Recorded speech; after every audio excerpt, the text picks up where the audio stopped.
anak-anakku yang terkasih dalam Tuhan Yesus Kristus. Kembali kita akan melaksanakan ibadah pada sore hari ini. Ibadah dalam rangka hari ulang tahun ke-79 kemerdekaan Republik Indonesia dengan tema menjadi agen pemulih dan pembaru bagi bangsa. Ibadah pada sore hari ini akan dibawakan oleh Bapak Pendeta Dwi Arga Mursita. Adapun informasi yang akan kami sampaikan, yang pertama, pada tanggal Majelis akan melayangkan perjamuan kudus di Gereja Induk pada tanggal 18 Agustus 2024 atau besok Minggu jam 07.00 dan jam 18.00 atau jam 6 sore. Kemudian untuk Pepantan Comal dan Kaligawe, yaitu pada tanggal 25 Agustus 2024, untuk Pepantan Comal sekitar jam 7.30 dan Pepantan Kaligawe jam 18.00.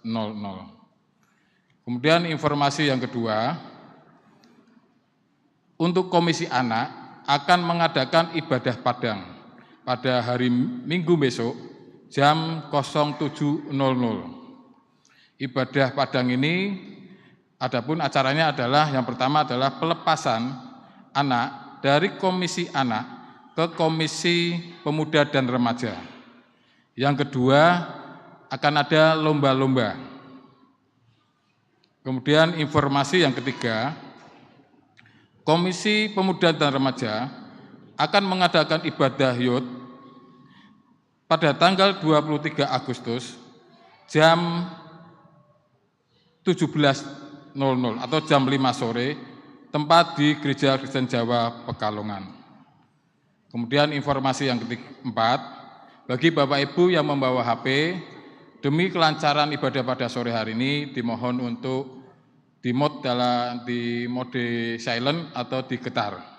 Demikian informasi dari majelis.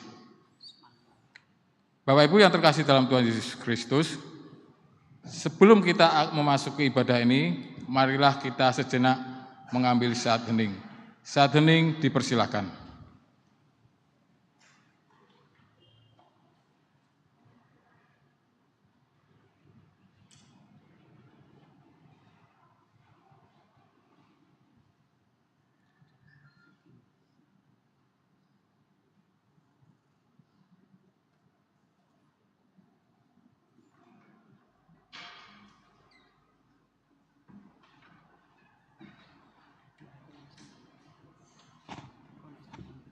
Saat hening selesai, jemaat dimohon untuk berdiri.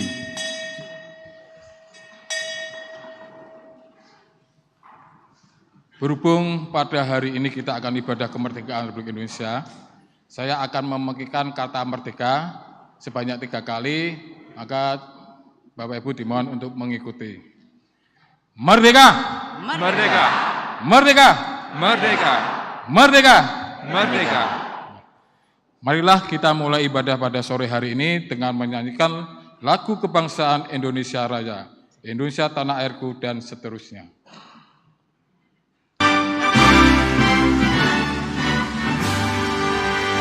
Indonesia tanah airku,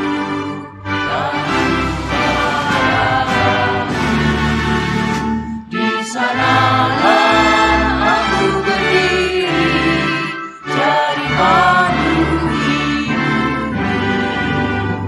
Indonesia kebangsaanku,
Jemaat yang dikasihi Tuhan, marilah kita menyanyikan NKB 3 bait yang pertama.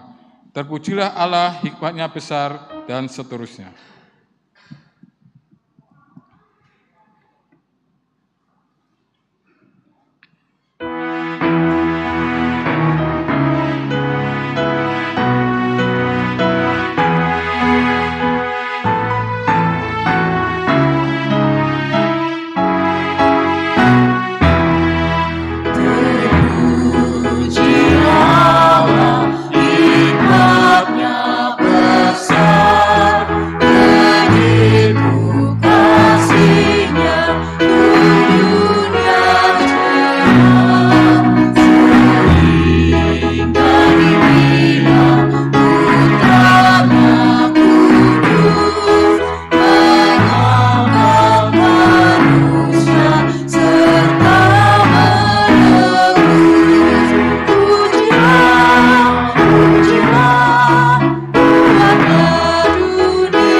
Ibu, Bapak, dan Saudara yang terkasih, ibadah syukur peringatan hari ulang tahun ke-79 kemerdekaan Republik Indonesia pada saat ini dilayankan dalam pengakuan bahwa pertolongan kita hanya di dalam Tuhan, Sang Pencipta dan Pemelihara semesta. Amin.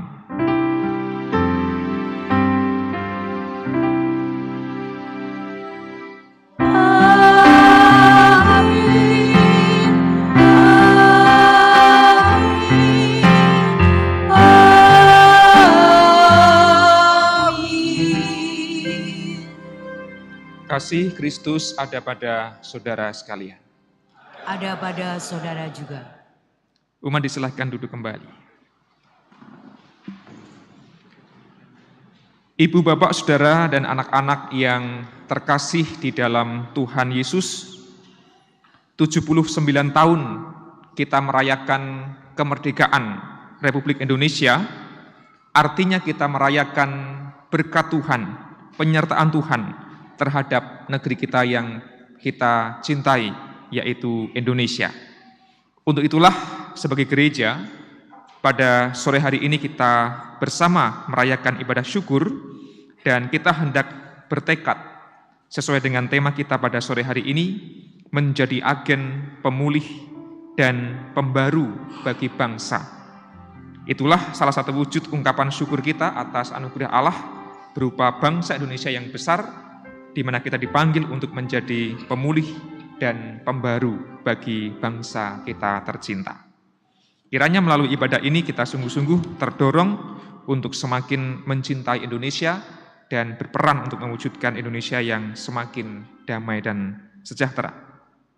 Kita mensyukuri berkat Tuhan, Kidung Jemaat 336 mengungkapkan bahwa Indonesia adalah berkat pemberian Tuhan. Indonesia negaraku.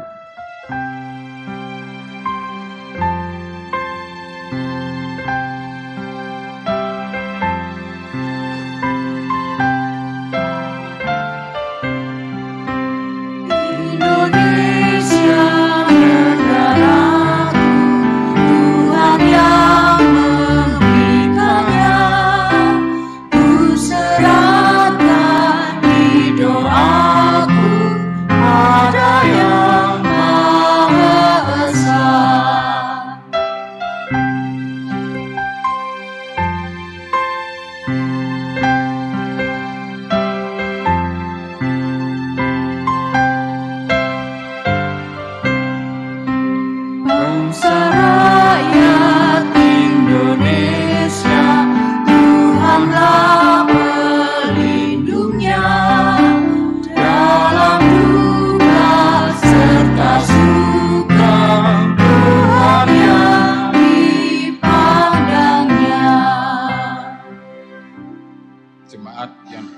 Tuhan, kita sampai detik ini menjalani kehidupan kita, mungkin banyak perbuatan atau perilaku kita yang tidak berkenan di hadapan Tuhan. Untuk itulah, mari kita menghadap Tuhan, bersujud kepada Tuhan, memohon kepada Tuhan dalam doa pertobatan. Mari saya hantarkan. Ya Tuhan yang kami kenal dalam nama Tuhan Yesus Kristus, kami mengucap syukur Tuhan atas berkat dan kasih setia-Mu di dalam kehidupan kami hari demi hari Tuhan. Ketika Engkau tuntun kami di setiap langkah-langkah kami Tuhan, sehingga kami bisa menjalani kehidupan ini sesuai dengan seturut dengan kehendak-Mu saja. Ya Tuhan, kami juga mengucap syukur dan berterima kasih atas penyertaan Tuhan sampai sore hari ini Tuhan, di mana Engkau telah membimbing kami dari rumah kami masing-masing hingga sampai di gereja ini dalam keadaan selamat. Dan kami dapat melakukan pelayanan, mengikuti kebaktian pada sore hari ini dalam damai sejahtera. Ya Tuhan, kami pada hari ini Tuhan, mengingat pada hari ini bangsa dan negara kami Tuhan memperingati hari kemerdekaan kami tanggal 17 Agustus. Kiranya kami dapat memaknai Tuhan perjuangan para pahlawan kami di dalam berkarya untuk bangsa dan negara ini, sehingga kami boleh merdeka. Dan kami berharap kami mampu untuk melanjutkan perjuangan ini Tuhan di dalam kehidupan kami, baik dalam bentuk pekerjaan kami, baik dalam bentuk pergaulan kami terhadap masyarakat, terhadap keluarga, dan terhadap bangsa dan negara ini Tuhan. Ya Tuhan, kami menyadari Tuhan, di dalam perjuangan kami, berkehidupan bangsa dan negara kami, banyak sekali perbuatan-perbuatan kami Tuhan, perilaku kami dan pikiran kami yang mungkin tidak berkenan di hadapan Engkau dan mungkin tidak berkenan di hadapan sesama kami. Melalui sore hari ini Tuhan Yesus, kami datang kepada Engkau, kami bersujud kepada Engkau untuk memohon pengampunan dosa-dosa, baik dosa-dosa yang kami lakukan, yang disengaja maupun tidak disengaja Tuhan. Ya Tuhan, kiranya Engkau ampuni dosa-dosa kami. Kiranya Engkau mampukan kami hidup sesuai dengan seturut kehendak-Mu saja. Dan kami boleh mulai hari ini Tuhan, untuk hidup dalam damai sejahtera dan sukacita Tuhan. Ya Tuhan, inilah doa-doa kami. Hanya di dalam nama Tuhan Yesus Kristus, Sang Juru Selamat kami. Haleluya. Amin. Bapak Ibu yang terkasih dalam Tuhan Yesus, marilah kita menyanyikan Kidung Jemaat 37A, bait yang pertama dan 3, sebagai rasa pertobatan kita kepada Tuhan, yaitu dengan nyanyian Batu Karang yang Teguh, Kau Tempatku Berteduh, dan seterusnya.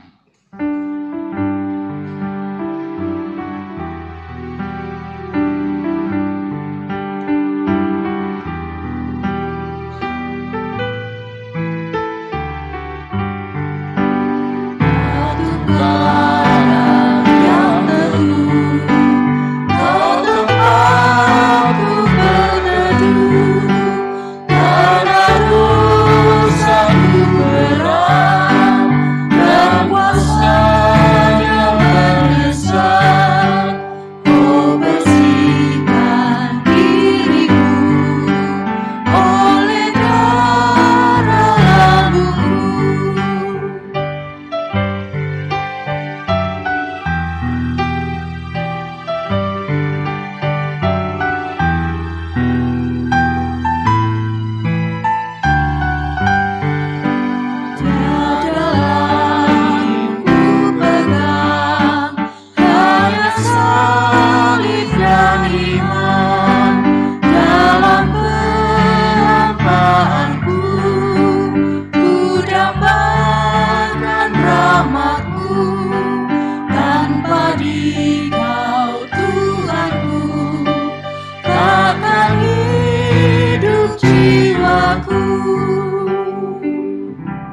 Saudara-saudara, mari kita berdiri.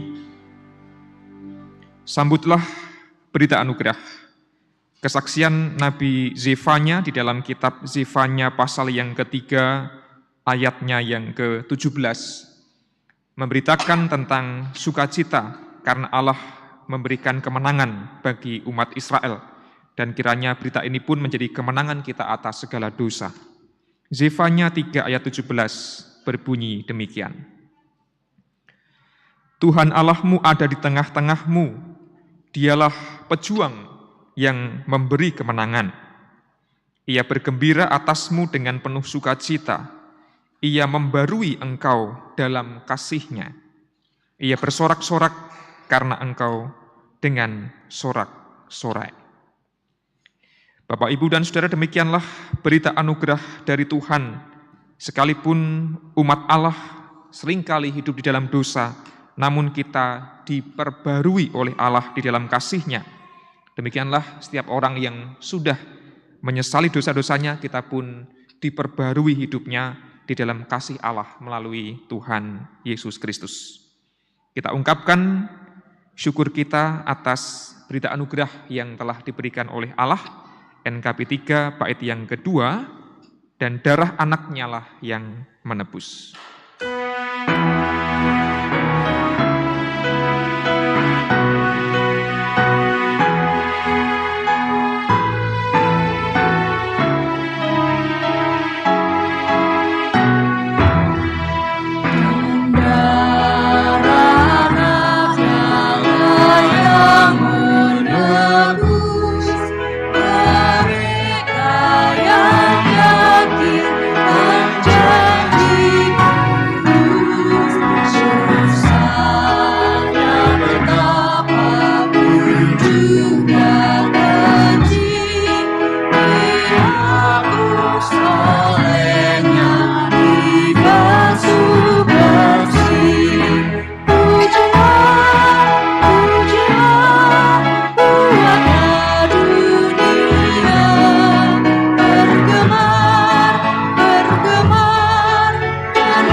Silakan duduk kembali.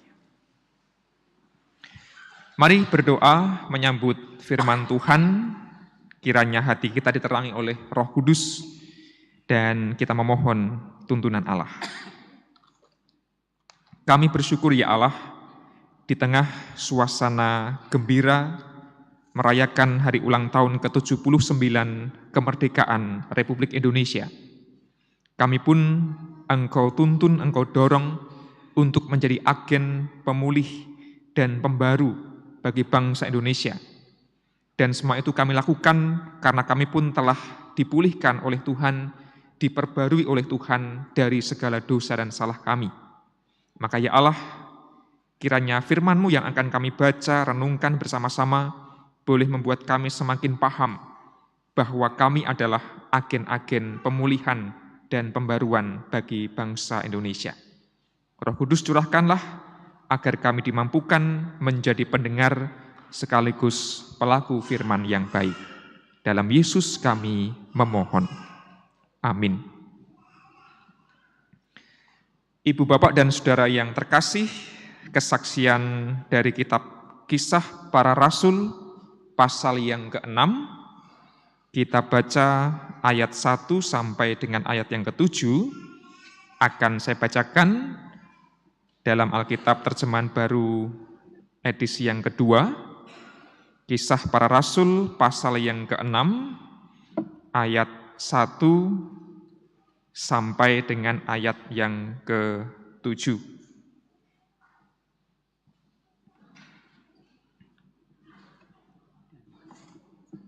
Beginilah kesaksiannya. Pada masa itu ketika jumlah murid makin bertambah, timbullah sungut-sungut di antara orang-orang Yahudi yang berbahasa Yunani terhadap orang-orang Ibrani. karena janda-janda mereka diabaikan dalam pelayanan sehari-hari. Ke-12 rasul itu memanggil semua murid berkumpul dan berkata, "Tidak baik jika kami melalaikan firman Allah untuk melayani meja.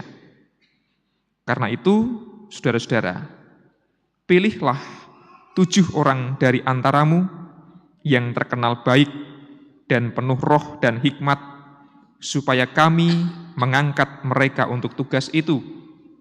Dan kami sendiri akan memusatkan perhatian pada doa dan pelayanan firman." Usul itu diterima baik oleh seluruh jemaat, lalu mereka memilih Stefanus, seorang yang penuh iman dan Roh Kudus, dan Filipus, Prokhorus, Nikanor, Timon, Parmenas, dan Nikolaus, seorang penganut agama Yahudi dari Antiokhia. Mereka dihadapkan kepada rasul-rasul, lalu rasul-rasul itu pun berdoa dan menumpangkan tangan di atas mereka. Firman Allah makin tersebar, dan jumlah murid di Yerusalem makin bertambah banyak. Juga sejumlah besar imam menerima iman itu. Ibu, bapak, dan saudara, demikianlah sabda Tuhan. Diberkatilah kita yang mendengar dan yang melaksanakan dalam hidup kita sehari-hari. Haleluya. Haleluya,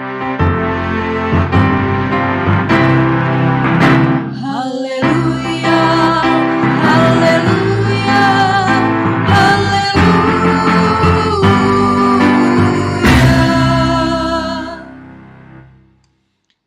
Ibu, bapak, dan saudara yang terkasih di dalam Tuhan, tema kita hari ini adalah menjadi agen pemulih dan pembaru bagi bangsa. Kita mengenal kata agen dari berbagai pengalaman. Biasanya agen dikenakan pada orang-orang yang bertugas berperan menjadi perantara.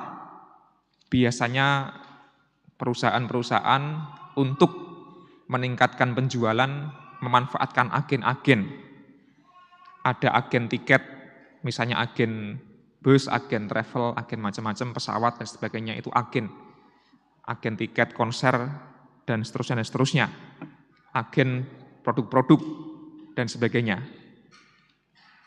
Atau detektif juga kadang-kadang disebut sebagai agen, ya, agen rahasia. Artinya, agen itu adalah orang yang menjadi perantara, orang yang ikut terlibat aktif dalam misi yang sedang dikerjakan, orang yang mau diutus, itu agen. Dia menjadi perantara antara atasan atau produsen dengan customer, dan dia juga memudahkan customer untuk memperoleh produk, entah barang, entah jasa, itu agen. Orang yang menjadi perantara, orang yang mau aktif terlibat, orang yang mau bekerja, orang yang aktif, bukan orang yang diam. Nah, hari ini agennya itu adalah agen pemulih dan pembaru bagi bangsa. Ceritanya kita semua ini diutus untuk menjadi agen, bukan untuk memasarkan produk tertentu, melainkan untuk ikut berkarya memulihkan bangsa Indonesia, memperbarui bangsa Indonesia dalam berbagai masalah yang sedang dihadapi. Pertanyaannya kan, apakah kita mau dan apakah kita mampu? Seringkali kita merasa bahwa kita ini bukan siapa-siapa. Kalau mau memperbarui, memulihkan bangsa, itu kan tugasnya Pak Presiden dan jajaran menteri dan kabinet dan pemerintah dan sebagainya. Warga masyarakat terkadang abai bahwa dirinya pun adalah agen. Lalu apakah gereja juga menyadari bahwa dirinya itu agen pemulih dan pembaru bagi bangsa? Apakah gereja juga perlu ikut memikirkan kepentingan dan persoalan dari bangsa Indonesia? Atau jangan-jangan gereja hanya asyik dengan hal-hal ritual rohani, internal, dan tidak peduli pada keadaan masyarakat di sekitarnya. Nah, itu pengertian agen. Harapannya, tujuannya adalah kita disadarkan, oh aku ini agen, kita ini agen. Gereja ini pun juga adalah agen yang diutus oleh Gusti Allah, ikut memulihkan, ikut memperbarui bangsa Indonesia. Persoalannya adalah, ada banyak orang yang tidak cukup berdaya menjadi agen pemulih bagi bangsa Indonesia, dan ada banyak masalah, tetapi saya ingin menyoroti dua masalah yang cukup populer dan didiskusikan akhir-akhir ini, karena biasanya ditujukan pada generasi muda. Apakah generasi muda itu bisa menjadi agen yang ikut memulihkan, memperbarui bangsa Indonesia? Kira-kira begitu. Meskipun pergumulan ini tidak hanya dimiliki oleh anak muda, tetapi juga orang yang sudah dewasa. Yang pertama, ini gambar apa Bapak Ibu dan Saudara, anak-anak? Nah, anak-anak pasti tahu ya, ini gambar roti, betul. Sera, betul. Roti yang ditangkep ke terus niku napa aranipun? Sandwich. Nah, sandwich. Ada istilah sandwich generation. Generasi sandwich. Mungkin ada yang suka makan sandwich, termasuk Awang itu juga. Kalau nggak mau makan nasi, dibikinkan sandwich, dia suka makan sandwich. Roti tangkep. Dipakai untuk mengistilahkan generasi sandwich. Apa artinya, Bapak Ibu dan Saudara terkasih, ini ada banyak di Indonesia. Orang-orang yang tidak bisa berkarya maksimal dalam kehidupannya karena dia mendapatkan pergumulan yang atas itu mewakili orang tuanya, entah bapak ibunya, simbahnya, yang bawah itu anaknya, cucunya. Generasi atas, generasi bawah itu seolah-olah menghimpit, gencet generasi ini. Maksudnya adalah hidupnya itu harus ngurusi dan membiayai orang tua, sekaligus ngurusi dan membiayai anak-anaknya. Itu sandwich generation. Coba kita renungkan apakah kita termasuk generasi sandwich itu. Wis duwe anak repot, kudu ngragati, kudu ngurusi, cek ngurusi wong tua gitu ya. Kadang-kadang ada anak-anak yang masih harus kirim bulanan kepada orang tua gitu kan. Ada yang begitu enggak di Pekalongan ya? Ada ya, mungkin 1-2 begitu. Banyak. Sudah ngurusi anak itu repot, membiayai anak itu berat, ini masih harus menanggung biaya hidup orang tua. Ada yang begitu. Terutama orang tua yang sudah tidak berdaya, ya mau bagaimana lagi, yang merawat adalah anak-anaknya. Tentu ada juga yang berlaku sebaliknya, generasi-generasi yang beruntung, orang tua tidak membebani tapi malah membantu.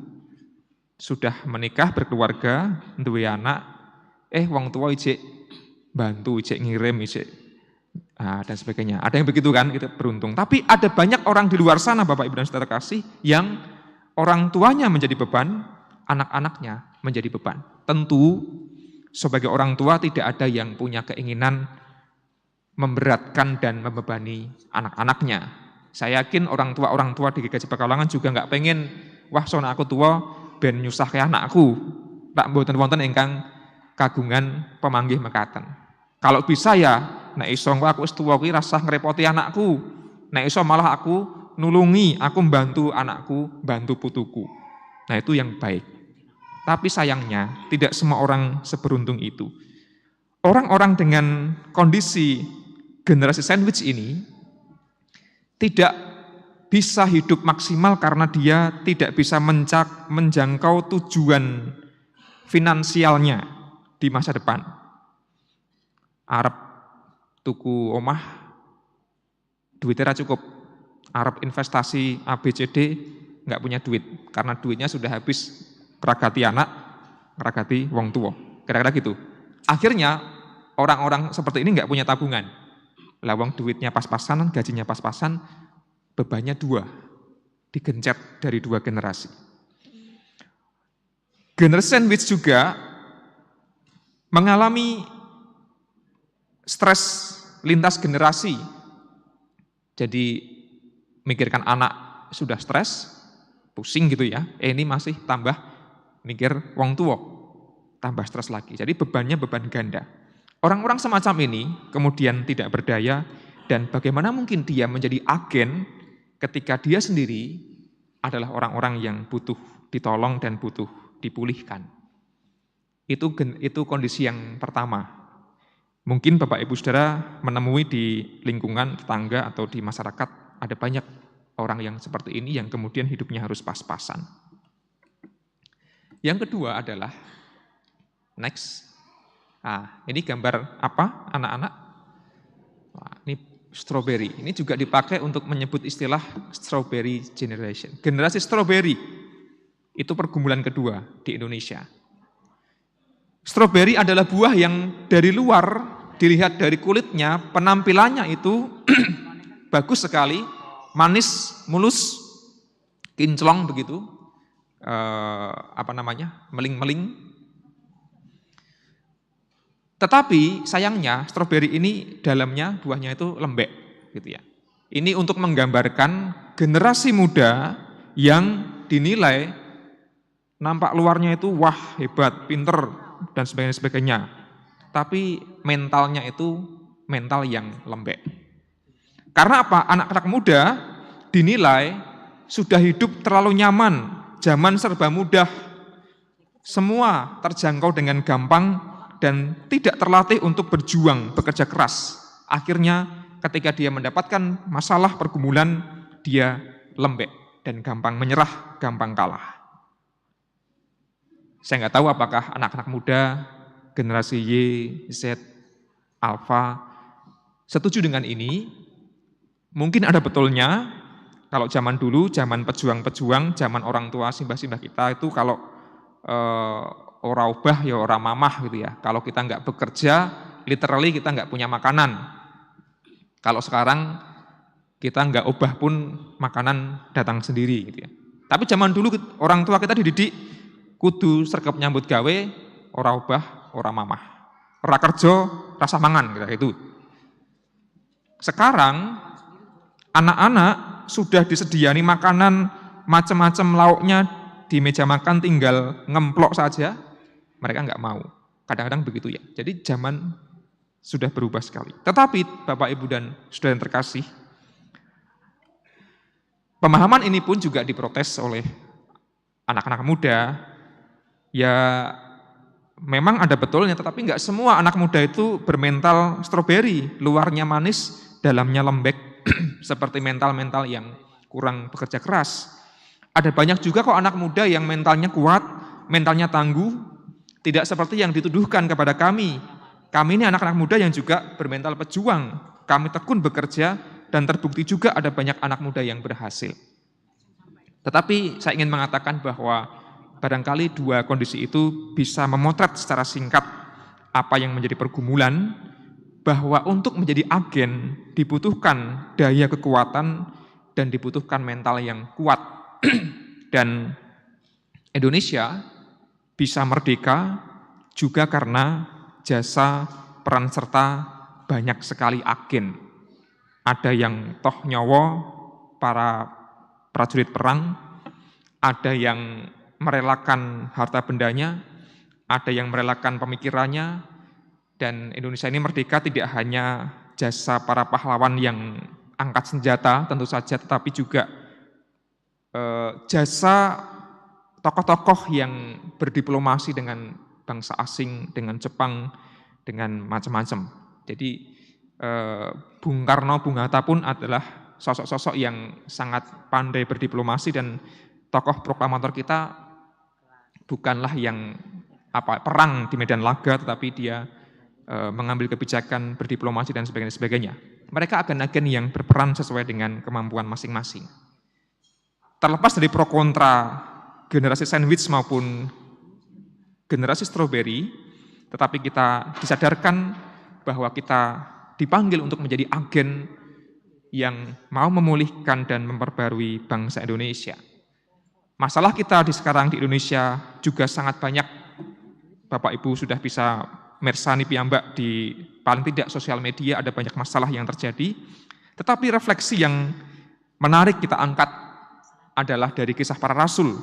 Dalam bacaan kita pada hari ini, Ada beberapa poin yang ingin saya bagikan. Next.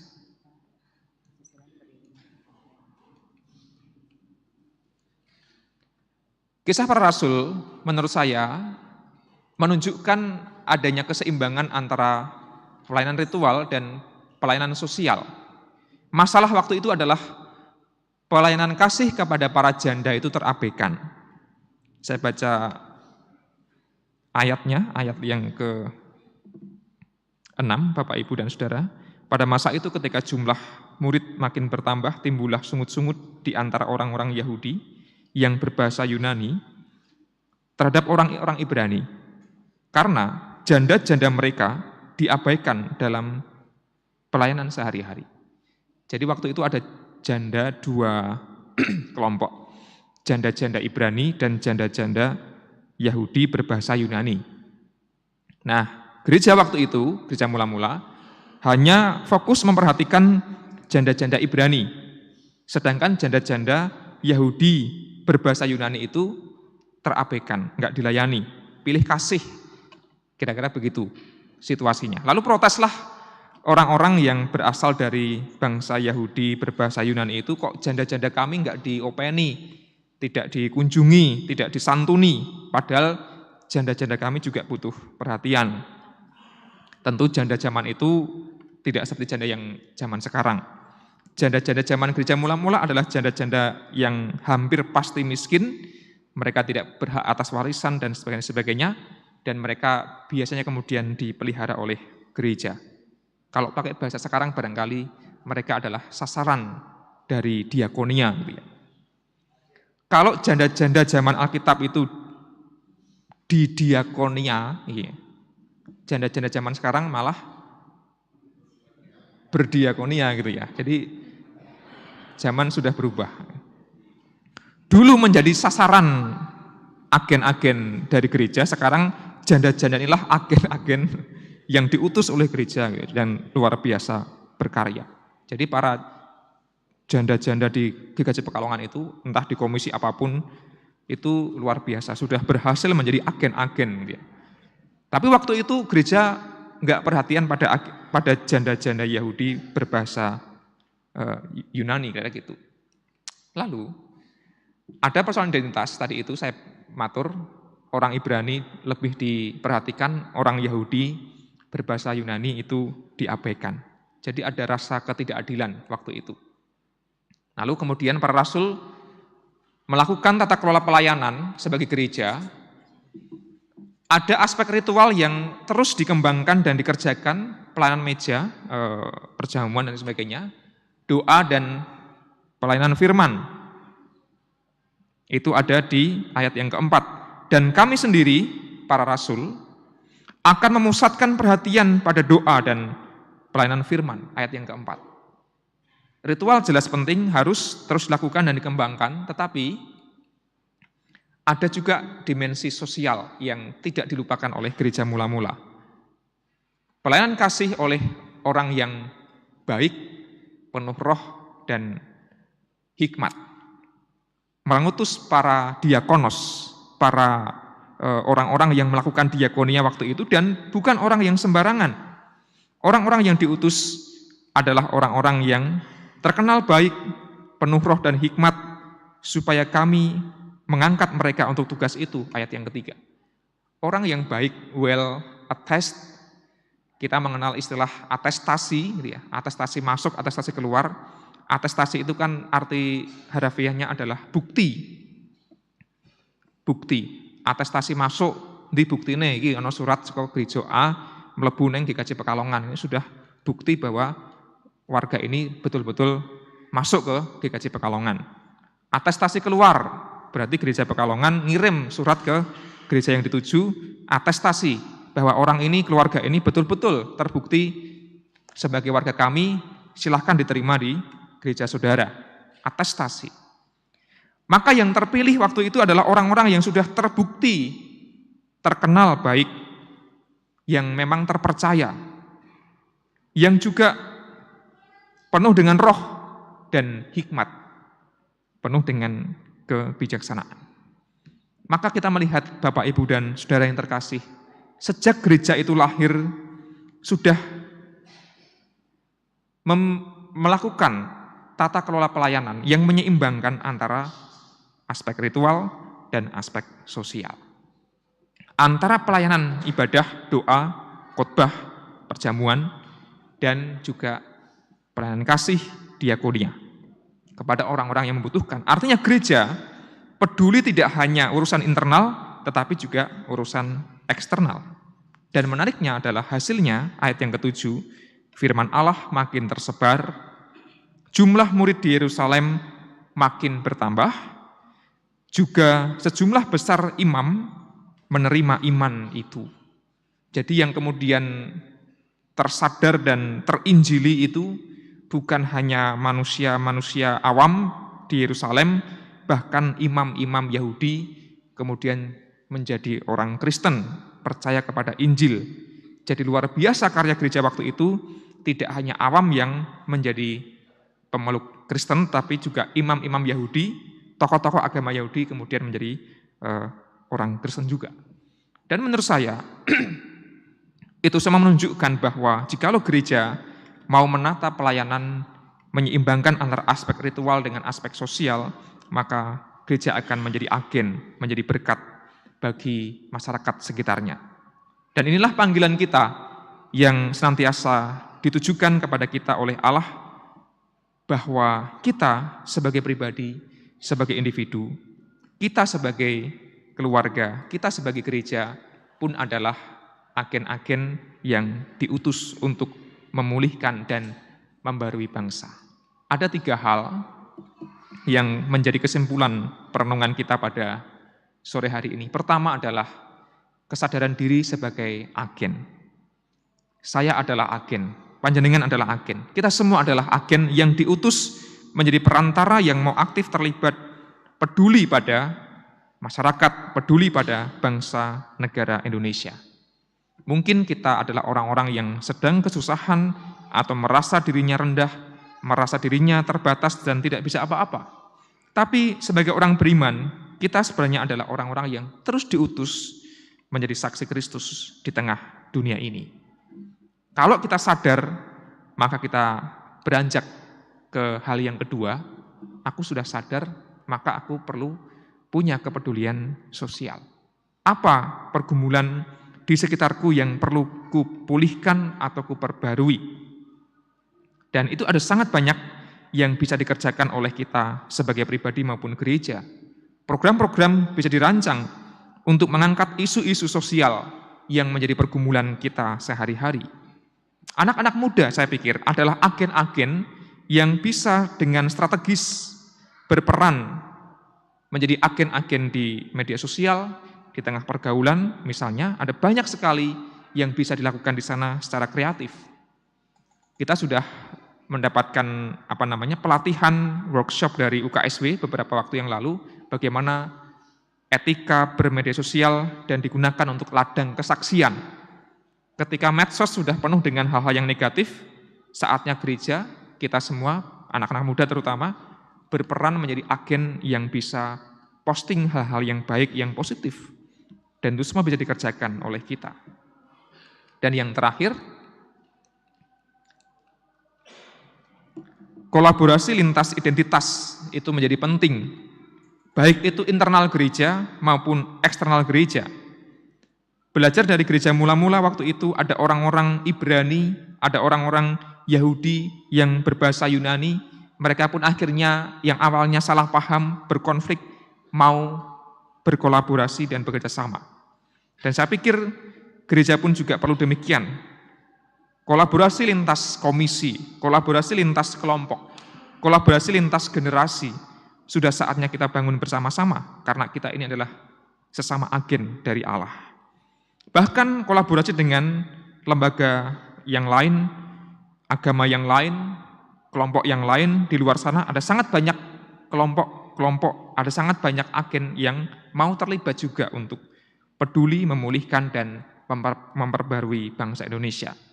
Dan semoga dengan 3 kesadaran ini, Bapak, Ibu, dan Saudara, kita sungguh-sungguh menyadari kita ini adalah agen dan mari kita peduli dan jangan lupa untuk berkolaborasi lintas identitas. Dengan demikian, kita akan memenuhi panggilan kita dari Tuhan menjadi agen yang memulihkan dan membarui bangsa Indonesia. Di tengah segala kelemahan dan keterbatasan, kiranya Tuhan sendiri yang akan menguatkan dan memampukan kita. Amin. Kita mengambil waktu hening sejenak setelah firman Tuhan kita terima.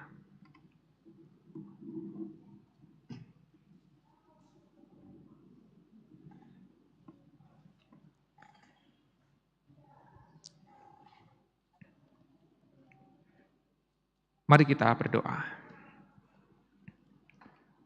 Ya Allah, Engkau sadarkan bahwa kami masing-masing adalah agen yang Tuhan utus untuk peduli pada pergumulan bangsa negara Indonesia, baik itu masalah sosial, ekonomi, lingkungan, dan juga masalah-masalah yang lain. Dengan segala keterbatasan dan kapasitas kami yakin Engkau yang mengutus, Engkau pula yang memperlengkapi kami. Dan mampukan kami Tuhan menjadi orang-orang yang terlibat, yang berkiprah di tengah masyarakat, baik kami secara pribadi maupun kami sebagai gereja. Dan belajar dari gereja mula-mula, kami pun mau terus membangun kerjasama dengan kelompok-kelompok lain, baik di dalam gereja maupun di luar gereja. Kiranya Allah yang akan terus menolong dan memampukan kami semua. Terima kasih Tuhan atas firman-Mu. Doa kami pinta di dalam nama Yesus Kristus. Amin.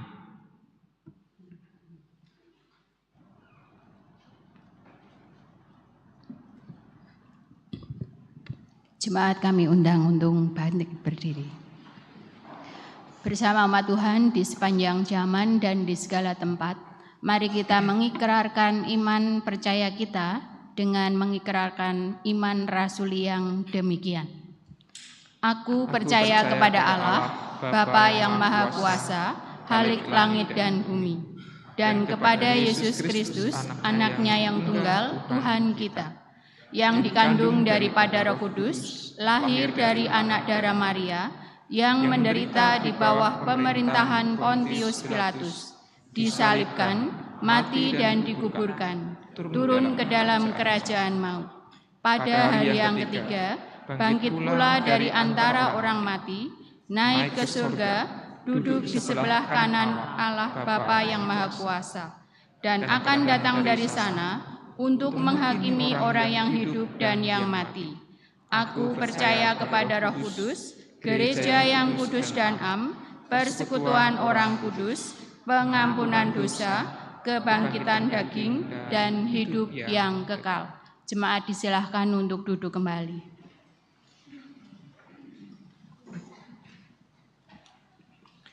Kembali kita akan menghadap Tuhan, menaikkan doa syafaat. Saya hantar. Ya Allah, di tengah rasa syukur kami merayakan kemerdekaan Indonesia, kami merayakan ibadah pada sore hari ini, mengingat bahwa kami adalah agen-agen yang Tuhan pilih, Tuhan utus untuk ikut berkarya bagi bangsa. Ya Allah, meskipun demikian kami pun sadar bahwa kehidupan kami terkadang memiliki berbagai macam pergumulan yang membuat kami merasa kesulitan atau membuat kami merasa terbatas untuk berkarya sebagai agen-agen dari Tuhan. Maka ya Allah, kami mendoakan mereka yang sedang sakit, yang terus berjuang untuk merawat dan memulihkan kesehatannya. Baik itu yang dirawat di rumah sakit ataupun yang sudah pulang ke rumah dan menyempurnakan kesehatannya, Tuhan Allah yang akan terus menyertai dan menguatkan. Kami pun mengingat mereka yang merawat anggota keluarga yang sakit, Tuhan yang akan terus menjadi sumber kekuatan bagi mereka.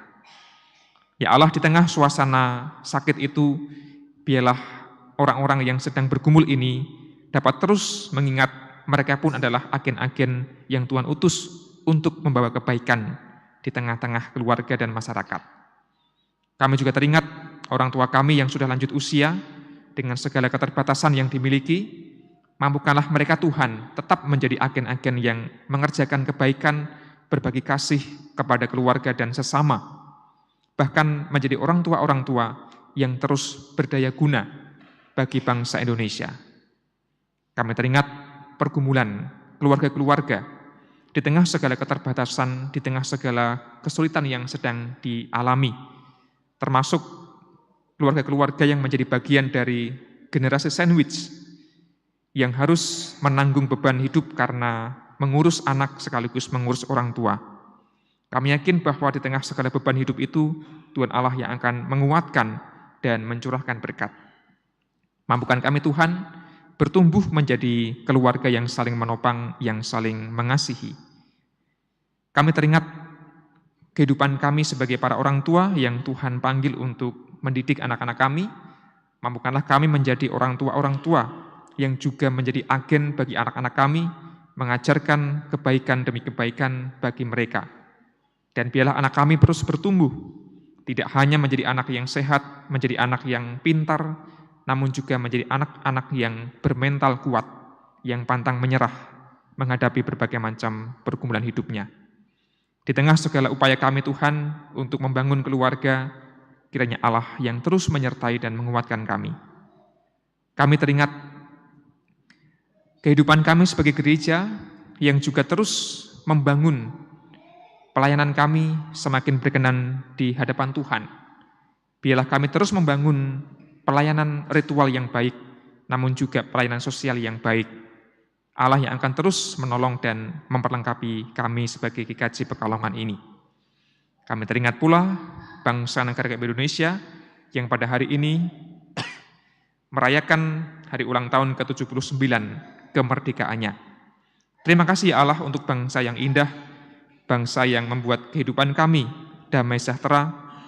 Kiranya Allah terus membuat bangsa negara kami menjadi bangsa yang besar, yang semakin rukun, yang semakin harmonis, yang semakin bisa mewujudkan nilai-nilai luhur Pancasila dengan sungguh-sungguh.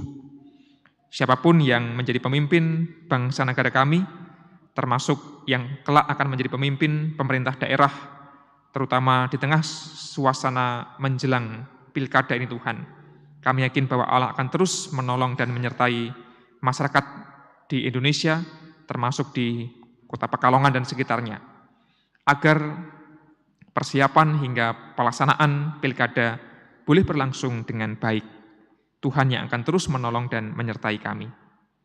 Akhirnya Tuhan, segala pergumulan kami serahkan ke dalam tangan-Mu, dan kiranya kami terus percaya bahwa Tuhan Allah akan menyertai kami di setiap langkah juang kami.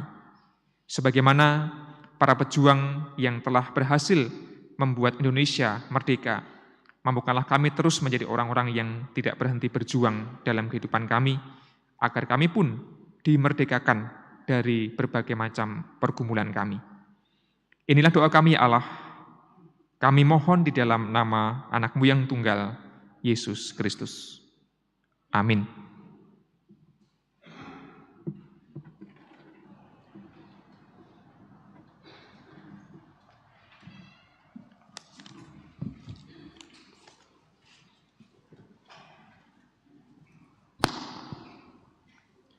Jemaat yang dikasihi Tuhan, pada ibadah hari ulang tahun kemerdekaan pada sore hari ini kita akan bersyukur dengan memberikan persembahan, dan sebelumnya mari kita mendengarkan firman Tuhan yang diambil dari 1 Tawarikh 16 ayat 8 yang demikian bunyinya. Bersyukurlah kepada Tuhan, panggillah namanya, perkenankanlah perbuatannya di antara bangsa-bangsa. Demikian jemaat yang dikasihi Tuhan, firman Tuhan pada sore hari ini, dan marilah persembahan yang sudah kita persiapkan, kita kumpulkan diiringi memuji nama Tuhan Kidung Jemaat 337. Bait pertama dan yang kedua, betapa kita tidak bersyukur, dan seterusnya.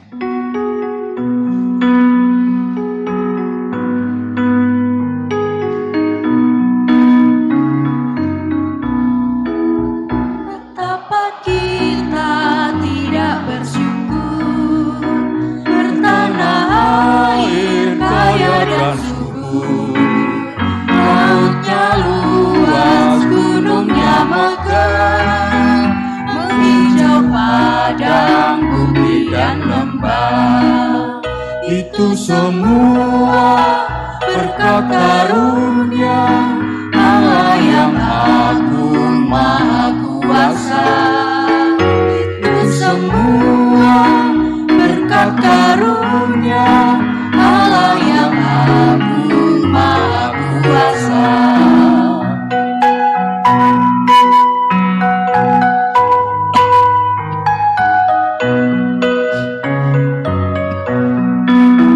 Alangkah indah pagi mereka bermandi cahaya surya nan cerah, di tingkah kicau burung tak henti, bunga pun bangkit harum berseri. Itu semua berkat karunia Allah yang agung maha kuasa.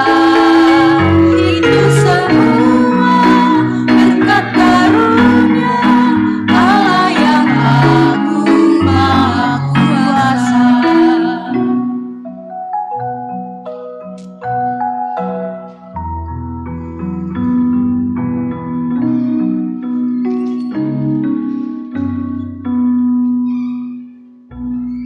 Bapak, Ibu dipersilahkan berdiri untuk berdoa.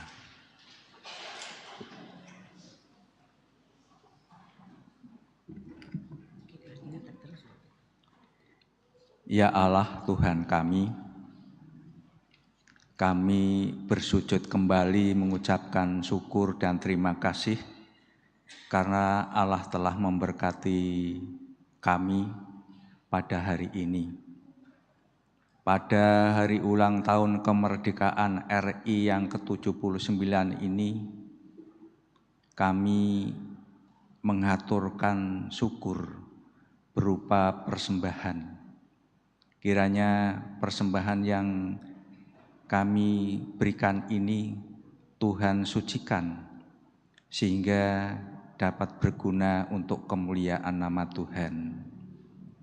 Tuhan, kami juga berdoa untuk saudara kami yang mengelola persembahan ini. Kiranya Tuhan berkati. Bapa, barangkali kami di dalam memberikan persembahan ini terselip dosa dan kesalahan. Kami semua mohon pengampunan.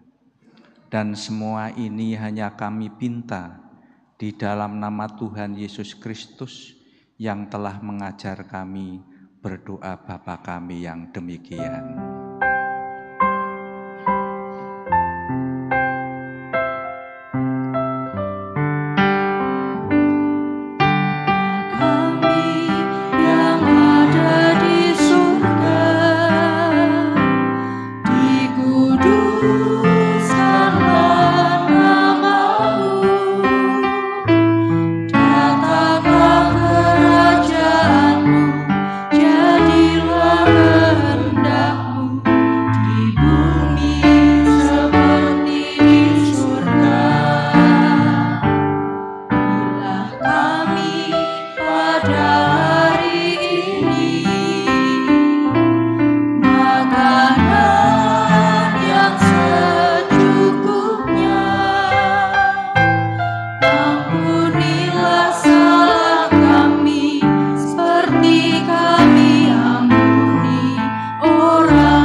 Bapak Ibu yang dikasihi Tuhan Yesus Kristus, kita akan memuji nama Tuhan kembali.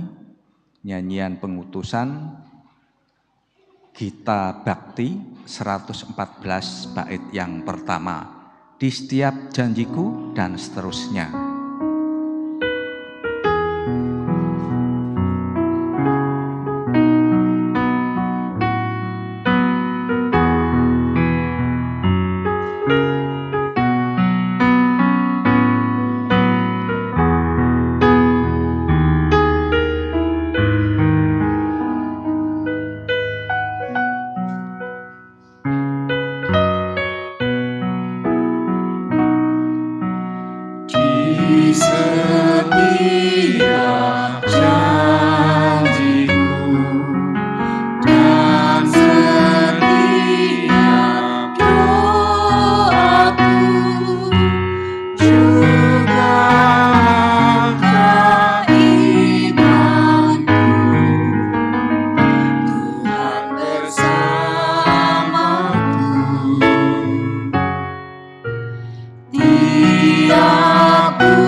Pengutusan dan berkat.